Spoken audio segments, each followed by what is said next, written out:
দক্ষিণ কোরিয়ার অপরাধ জগতে এক ভয়ঙ্কর নাম অফিসার বেক। যেখানেই অপরাধ সেখানেই যেন তার ছায়া। অপরাধীরা তার নাম শুনেই ভয় পায়। এবার বেকের মিশন ভিয়েতনামে পালিয়ে থাকা এক অপরাধীকে দেশে ফিরিয়ে আনা। কিন্তু এই মিশন আগে যে কোনো অভিযানের চেয়ে বেশি ধোঁয়াটে, বেশি বিপজ্জনক।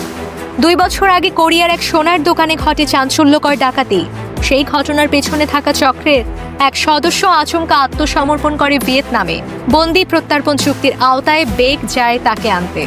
ভিয়েতনামের কনসুলেটে বেক সেই লোককে জিজ্ঞাসা করতে থাকে, বলে, এখানে তো ভালোই আছিস, তাহলে হঠাৎ করে আত্মসমর্পণ করলি কেন? কিন্তু অপরাধী যেন কিছুই শুনছে না।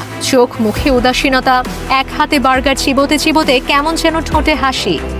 লোকটার এই আচরণ বেকের মাথায় আগুন ধরিয়ে দেয়।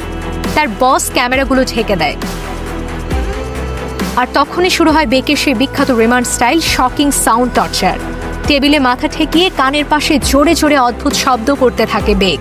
তার ঘুষির আঘাতে যেন পুরো অফিস কাঁপতে থাকে। আর প্রতিধ্বনিতে লোকটার কানের পর্দা যেন ফেটে যেতে চায়। কিন্তু অফিসের সবাই ভাবে পাশের নির্মাণ সাইট থেকে হয়তো এই আওয়াজ আসছে।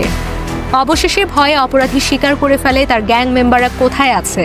বেক সেখানে পৌঁছায়, কিন্তু দৃশ্য দেখে হতবাক। সবাই খুন হয়ে পড়ে আছে। বেক বুঝতে পারে এটা কেবল ডাকাতি নয়, লুকিয়ে আছে কিছু অনেক গভীরে, অনেক বড়। বেক ফের জেরা শুরু করে। যখন অপরাধী জানতে পারে তার সব সঙ্গী মারা গেছে, তখন সে যেন ভয়ে কাঁপতে থাকে। বলতে থাকে, প্লিজ আমাকে কোরিয়ায় নিয়ে চলো, আমাকে জেলে দাও। বেক থমকে দাঁড়ায়। সে বলে, তুই তো নিজেই আত্মসমর্পণ করেছিস, কিন্তু আমরা তা গ্রহণ করছি না।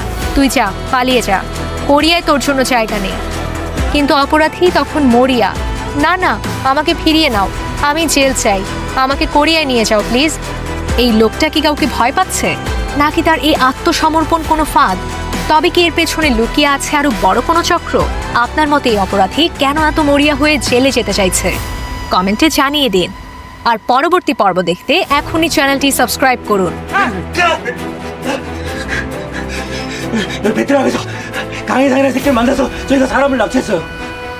누구 강혜상?